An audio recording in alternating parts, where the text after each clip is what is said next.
Videos देखने के लिए सब्सक्राइब करें जनसत्ता.com, बेल आइकन दबाकर पाएं लेटेस्ट नोटिफिकेशंस।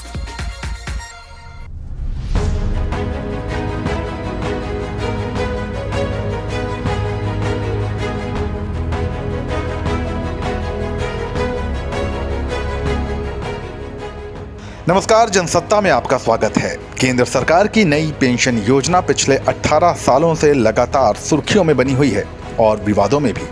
यही वजह है कि विभिन्न राज्यों में न्यू पेंशन स्कीम आए दिन चुनावी मुद्दा भी बनती आ रही है। मगर क्या आप न्यू पेंशन स्कीम के बारे में सब कुछ जानते हैं?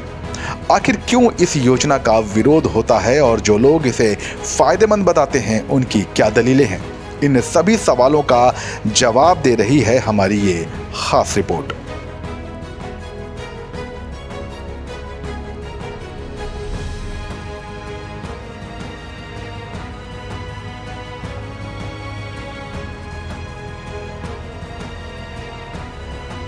केंद्र सरकार ने 1 जनवरी 2004 से न्यू पेंशन योजना यानी एनपीएस लागू की।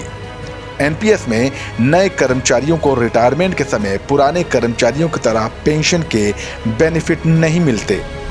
नई स्कीम में नए कर्मचारियों से वेतन और महंगाई भत्ते का 10% कंट्रीब्यूशन लिया जाता है, जबकि सरकार 10% अंशदान देती है। किसी भी कर्मचारी की पेंशन स्कीम निर्धारित नहीं है, सब कुछ शेयर फंड पर आधारित रहता है। एनपीएस में कर्मचारी रिटायरमेंट पर कुल जमा से 60% राशि निकालने का पात्र है। 40% राशि पेंशन से जुड़ी योजना में चली जाती है।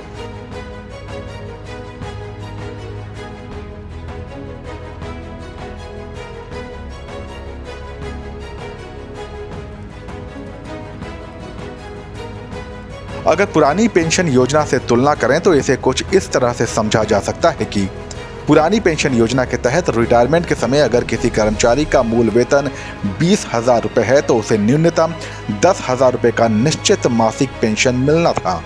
मगर नई पेंशन योजना में ऐसी किसी न्यूनतम पेंशन की गारंटी नहीं है। सब कुछ पेंशन फंड के अंशदान के बाजार में किए गए निवेश और उसके रिटर्न पर निर्भर करता है। यही वजह है कि कई कामगार संगठन नई पेंशन योजना का विरोध करते आ रहे हैं। अब नई सरकार नई पेंशन स्कीम में क्या किया गया है कि वो जो पेंशन कॉर्पस था, अब उस पेंशन कॉर्पस को मार्केट के हवाले कर दिया गया है।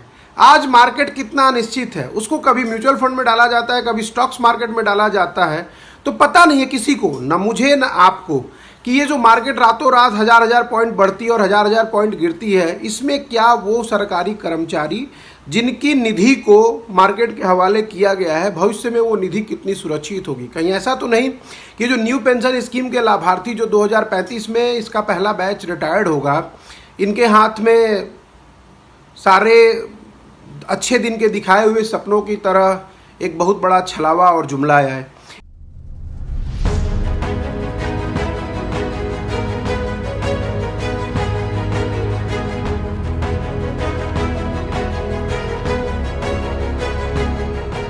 इसके अलावा भी नई और पुरानी पेंशन योजना में 10 बड़े अंतर हैं, जिसे इस इन्फोग्राफिक के जरिए समझा जा सकता है। ओल्ड पेंशन स्कीम में पेंशन के लिए वेतन से कोई कटौती नहीं होती थी, जबकि एनपीएस में कर्मचारी के वेतन से 10% बेसिक प्लस डीए की कटौती होती है।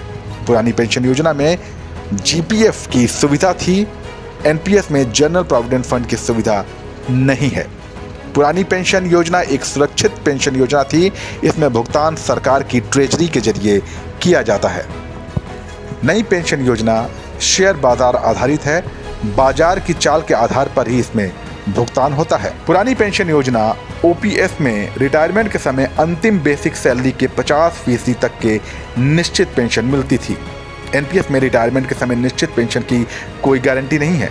पुरानी पेंशन योजना में 6 महीने बाद मिलने वाला महंगाई भत्ता डीए लागू होता है, जबकि एनपीएस में 6 महीने बाद मिलने वाला महंगाई भत्ता लागू नहीं होता। ओल्ड पेंशन स्कीम में रिटायरमेंट के बाद 20 लाख रुपए तक की ग्रेजुटी मिलती है, जबकि एनपीएस में ग्रेजुटी का अस्थायी प्रावधान है। ओल्ड पेंशन स्कीम में सर्विस के दौरान मौत होने पर फैमिली पेंशन का प्रावधान है। एनपीएस में सर्विस के दौरान मौत होने पर फैमिली पेंशन का प्रावधान तो है, लेकिन योजना में जमा पैसे सरकार जब्त कर लेती है। ओपीएस में रिटायरमेंट पर जीपीएफ के ब्याज पर किसी तरह का इनकम टैक्स नहीं लगता है, जबकि एनपीएस में रिटायरमेंट पर शेयर बाजार के आधार पर जो पैसा मिलेगा उस पर टैक्स देना पड़ता है।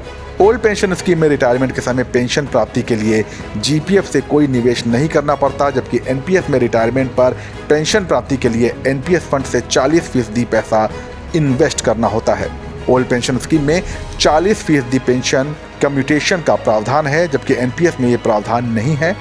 मेडिकल फैसिलिटी है, लेकिन एनपीएस में स्पष्ट प्रावधान इसका नहीं है।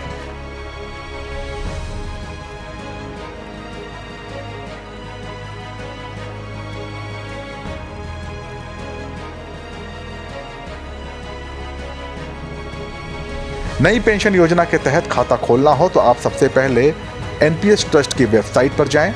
www.npstrust.org.in/content को ओपन करें। इसके बाद आप इंडिविजुअली कैटेगरी पर क्लिक करें, फिर आधार या पैन कार्ड नंबर दर्ज करें।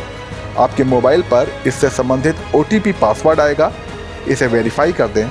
जिसके बाद एक्नॉलेजमेंट नंबर के लिए जानकारी को सबमिट करें। पेंशन फंड मैनेजर का चुनाव करें, फिर पेंशन का माध्यम चुनें।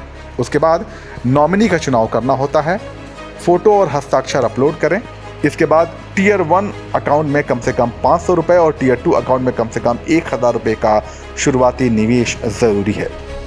ये जानकारी आपको कैसी लगी हमें कमेंट सेक्शन में बताइए और ऐसे ही काम की खबरों के लिए बने रहिए जनसत्ता के साथ।